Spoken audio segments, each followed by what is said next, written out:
Chhattisgarh high court में रतनपुर के प्रसिद्ध महामाया शक्तिपीठ मंदिर परिसर स्थित कुंड में 23 कछुओं की मौत के मामले में सुनवाई के दौरान चीफ जस्टिस रमेश सिन्हा ने सख्त रुख अपनाया है।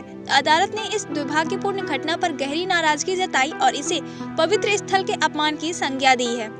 सुनवाई के दौरान जब याचिकाकर्ता के वकील ने पुजारी शब्द का हवाला देते हुए बचाव की कोशिश की तो चीफ जस्टिस भड़क उठे और स्पष्ट कहा कि बार बार पुजारी और लेडी कहकर बचाव मत करिए, मर्डर कोई भी कर सकता है। उन्होंने आगे कहा कि पवित्र स्थल को गंदा कर दिया गया है और इसमें किसी भी दोषी को नहीं बख्शा जाएगा।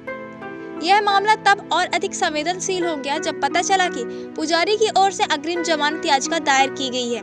इस याचिका पर सुनवाई चीफ जस्टिस रमेश सिन्हा की बेंच में हुई, जिसमें उन्होंने राज्य सरकार से यह पूछा कि एफआईआर सिर्फ पुजारी पर ही क्यों दर्ज की गई है, जबकि अन्य जिम्मेदार लोग भी इस घटना में शामिल हैं। इस पर सरकारी वकील ने बताया कि मछली पकड़ने का ठेका लेने वाले आनंद जायसवाल सहित मछुआरे अरुण और विष्णु धीवर पर भी एफआईआर दर्ज है, लेकिन अदालत इससे संतुष्ट नहीं हुई और नाराजगी जताते हुए स्पष्ट किया कि सभी संबंधित लोगों की भूमिका की जांच की जाएगी। इस पूरे मामले की गंभीरता को देखते हुए हाई कोर्ट ने इसे जनहित याचिका में बदलने का आदेश दिया। साथ ही रजिस्ट्रार जनरल को निर्देश दिया कि राज्य शासन, वन विभाग और अन्य संबंधित अधिकारियों को पक्षकार बनाया जाए। इसके अलावा बिलासपुर के वन मंडलाधिकारी को शपथ पत्र सहित विस्तृत रिपोर्ट दाखिल करने का निर्देश दिया है। सुनवाई के दौरान यह भी सामने आया कि तालाब की सफाई मंदिर ट्रस्ट के निर्देश पर कराई गई थी। पुजारी के वकील ने अदालत को बताया कि तालाब की सफाई के लिए मछुआरों को ठेका दिया गया था और याचिकाकर्ता ने केवल ट्रस्ट के आदेश पर तालाब का ताला खोला था। 2 दिन बाद कछुओं की लाशें जाल में फंसी मिली।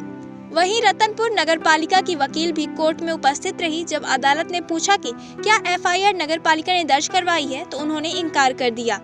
इस पर चीफ जस्टिस ने तीखे शब्दों में पूछा, तो फिर आप कोर्ट में किस हैसियत से खड़ी हैं? जवाब मिला कि नगरपालिका ने तालाब की जिम्मेदारी मंदिर ट्रस्ट को सौंप दी थी, इसलिए वे पक्षकार हैं।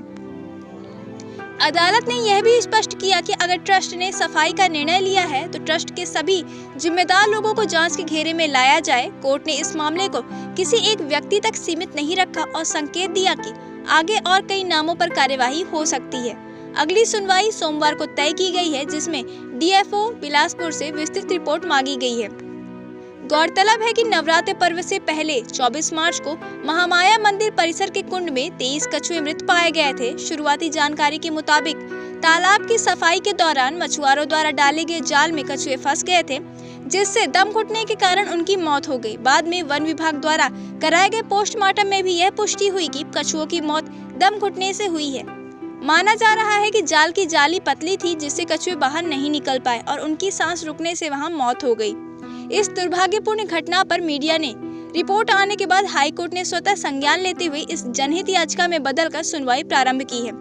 अदालत ने यह स्पष्ट किया कि अब यह मामला केवल प्रशासनिक लापरवाही नहीं बल्कि एक गंभीर और पर्यावरणीय अपराध के रूप में देखा जाएगा।